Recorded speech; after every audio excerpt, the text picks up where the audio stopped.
So I want to start off by indicating what it is that we're measuring, because this is something that I don't think we completely understand yet when it comes to normal range. I think we know what happens after myocardial infarction.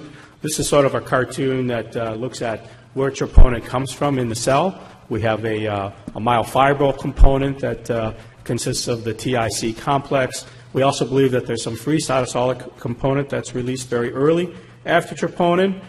And then the various forms that we see in blood include the ternary complex, the binary complex of I and C, various free components, particularly troponin T.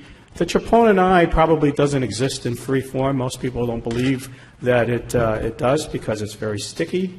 But there are cardiac and skeletal muscle troponin C that perhaps circulates in blood and binds to reform the IC complex. And then as we move forward, there's fragmentation. So in terms of normal, does this pattern occur? No one's actually looked at that. It's something that I think that I'm going to try to take a hard look at now that we have high analytical sensitivity, is try to figure out what's going on in non-ischemic injury, just normal turnover. Believe it or not, we don't know. And then the other thing that I've been pushing for a number of years, and it's the issue of is troponin released in reversible ischemia, and is the mechanism for release different than what we'll see in terms of irreversible necrosis, or even what we might see in patients who are just having normal myocardial turnover. So if you have this irreversible concept, if you believe that there must be cell death, then there is disruption of the membrane, and then there is a breakdown of, there's the initial release of the cytosolic component, but then this is followed by a breakdown of the myofibril component. And this is why we see sort of this two-phase curve of troponin. We see an early release within the first few hours, and then we see the secondary release that takes place over many days. And in fact, it could be even up to a week. But there is data that suggests that troponin can be released in reversible injury, and we put through this hypothesis a couple of years ago, showing that perhaps there's something called Blebs that can form as sort of outcroppings of the cell membrane. And so here we don't have irreversible damage. We don't have cell death. We don't have breakdown of the cell membrane.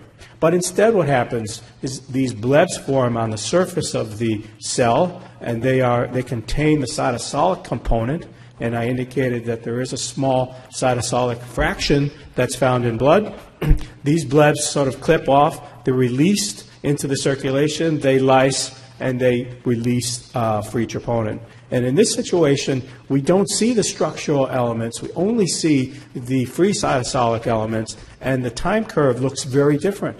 We don't see the secondary rise. I think all of you who have looked at troponin data have seen situations where troponin goes up and down within 24 hours, and it doesn't fit the typical irreversible ischemic pattern. And we're suggesting that perhaps this could occur. Now, this is not actually a new concept. These are cultured rat myocytes that were undergoing various durations of myocardial ischemia, showing by electron microscopy these blood formations do occur, as seen after just 90 minutes, or actually even just 40 minutes of myocardial ischemia. And then here is also something that's seen within 30 minutes of these various blood formations ultrastructurally. In terms of clinical practice, how does this impact? This is a study done in Boston looking at exercise stress testing, measuring troponin using a high sensitivity assay immediately after stress, showing no difference, 2 hours, 4 hours, comparing against the severity of stress by nuclear imaging, showing very clearly that there is a troponin rise that appears to be coincident with evidence of reversible myocardial ischemia. We generally don't think that troponin could be released within 2 hours. Irreversibility probably doesn't begin that quickly, and yet troponin can be elevated. And this change only occurs when you use, only notable when you use high-sensitive assays, that this delta of just 1.3 nanograms per mil, it should be picograms per mil, sorry, is all that's evident. So perhaps if we believe that there may be reversibility, we might be able to use troponin in terms of monitoring exercise stress. So we have undergone a revolution, if you will, or an evolution of troponin cutoffs from the ROC cut point to the 99th percentile with high sensitivity assays. And then the question becomes, how do we establish normal range? Since we're no longer doing a clinical assessment of cutoffs, as we did with the ROC, and we're banking all of our dollars on the 99th percentile, then we need to have some type of criteria for establishing the 99th percentile. And so I actually look at this as a necessary evil. And in fact, at the end of this presentation, I will hope to convince you that I believe that normal ranges is in fact not the way to go. That somebody's own baseline troponin, if we could ever get to that point, is the way to go. But unfortunately, we're not there. We're not going to be there for a while, and therefore, 99th percentile is so-called a necessary evil. So you've seen this slide. This is Fred's data looking at the conventional assay, showing that most of the healthy individuals were below the limit of detection. And this is not an assay that any of us should be using any longer. And if you are in a hospital and want to know if your assay is meeting the current generation, then you should talk to Fred or I. We'll set you straight. In terms of troponin, high-sensitive troponin assays, what we see here is that on the far right here, the normal, the prior so-called conventional generation assays only pick up cardiac injury when it's pretty far along. And that with this so-called current generation assay, which Fred in his scorecard calls first and second generation, we can detect injury a little bit sooner. But I think what we're all interested in is being able to detect injury perhaps in the very earliest stage, being able to detect normal values, and perhaps even this issue of reversible ischemia. This is really the holy grail. And we're actually not there yet because these high-sensitive assays, at least in the United States, are not yet available. So in terms of performing a normal range study, there is an age and gender bias, as Dr. Apple indicated. There can be differences in body mass index, perhaps renal function, we believe, will influence troponin. And there are various occult diseases that can produce an elevated troponin that we might not know about. And so there are surrogate markers, such as looking at BNP for left ventricular function or diabetes status with the hemoglobin A1C, that perhaps should be incorporated when normal range studies are being done. So if you look at how complex this problem is, it's probably not likely that any given laboratory, or even for that matter, any given manufacturer is going to be able to do a normal range study to the extent that's needed, especially if we're going to introduce provocative testing like an echocardiogram. And so the AACC, Biomarkers of Acute Cardiovascular Disease Division, which was just formed a couple of months ago, is going to be looking into this question of trying to develop a universal sample bank that all manufacturers can use, that perhaps will have some endorsement by the FDA in terms of setting a consistent bank of normal ranges, so that in fact we can compare, as Fred indicated, apples to apples. And the reason that these blood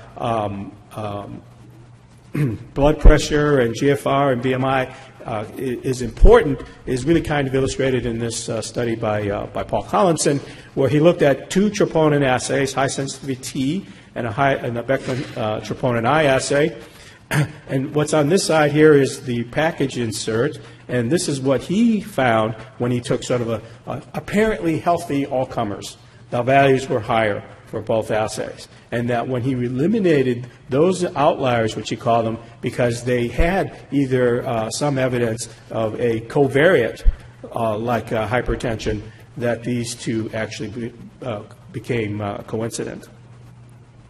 And then this is the effect of age. Clearly, as we get older, troponin elevations increase, and we can't see that with the conventional assays, but we certainly can see that now with high sensitivity assays. And so the question becomes, what should be the cutoff range that we will accept in terms of doing a normal range study? Should we be doing that on the elderly, or should we be doing it on people who are or middle-aged or younger? And I think Alan may have some comments on that in his presentation.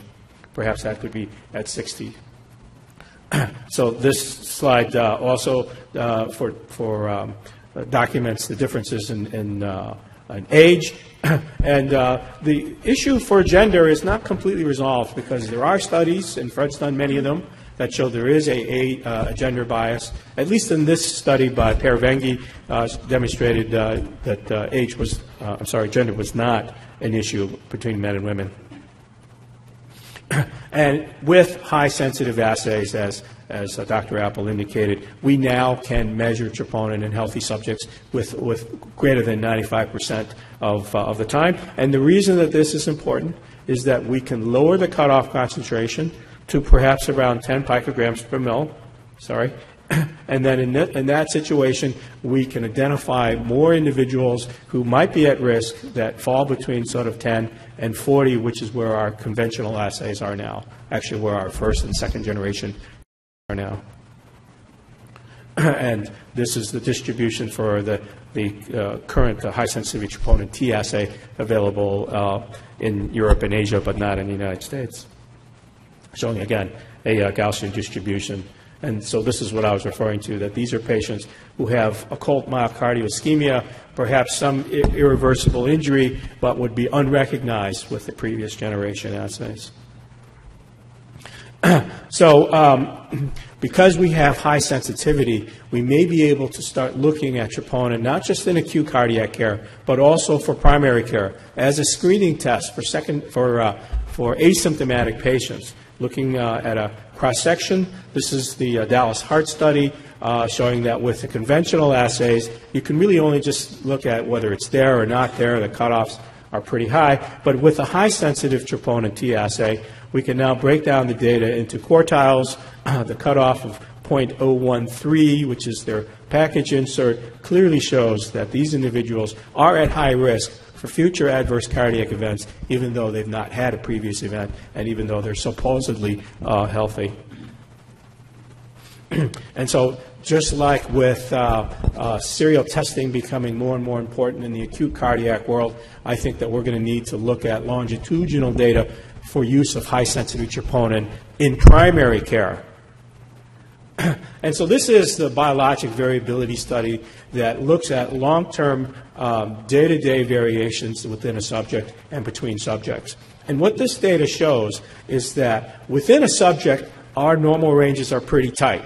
But between subjects, we have differences that a 5 troponin might be normal for one person, a 1 troponin might be normal in somebody else. And so in order to try to put everybody in the same hat, which is what we do at the 99th percentile, we are actually compromising the quality of the data. So I want to sort of walk you through an example of that. Let's say patient number 4 normally runs about 1 or perhaps 0.5 picograms per mil, and then at time equals 0 presents in the emergency department with a value of 11. That's still probably going to be within most people's 99th percentile, and you're not going to be able to do anything with that. You're going to say, okay, you're still normal. We don't know if this is myocardial ischemia or whether this is just non-cardiac chest pain. We're forced to keep you here for another 3, 6, 9 hours so we can work it out. A value at 90 minutes comes out greatly positive. We now have our answer. The value was rising, and this patient has evidence of myocardial ischemia. But the point is that if we knew our own baseline concentration of troponin, and that was pretty stable, that a 5-fold or a 10-fold rise that was seen in the ED of this particular patient using their own normal range will give us more information than the 99th percentile. And the problem right now is that we don't have standardization, we don't have apples to apples, if you will. And so in order for this concept to be read, we're going to need to be able to do testing perhaps on the same platform within an institution, or perhaps at some future point in time, standardization across assays. So this is the scorecard of assays. If you have a conventional assay, which are not listed on this slide, you should not use them. They should be discontinued immediately. Instead, the assays in the top part of this curve are the ones that are first and second generations. And then the assays down below right now are still research assays, again, not approved in the U.S., but they are sort of what would be truly defined as high-sensitive assays, and ones that we're going to be seeing in the very near future. So if you thought you were confused before with the current generation assays, with the high-sensitive assays, I think there's going to be even more confusion. And it is up to us as sort of the people who are interested in this to unmask the confusions so that we can take advantage of the incremental information that high-sensitivity troponin provides. Or we could just put our head in the sand and just say, okay, I'm going to dumb it down, and I'm just going to use a high cutoff because I don't know what to do with a low cutoff. And I hope that that isn't the case at your institution. High-sensitivity troponin, a new storm is coming. And then the only other analytical question to ask is, have we reached the limits of the analytic sensitivity needed for troponin? In other words, is there going to be yet another generation that's going to follow the one that's in research now? And my answer to that question is no. We have reached the analytic sensitivity limit. We can measure troponin in everybody now with the high sensitivity assays. We don't need to go any faster, just like these cars don't need to go any faster. Thank you very much for your attention.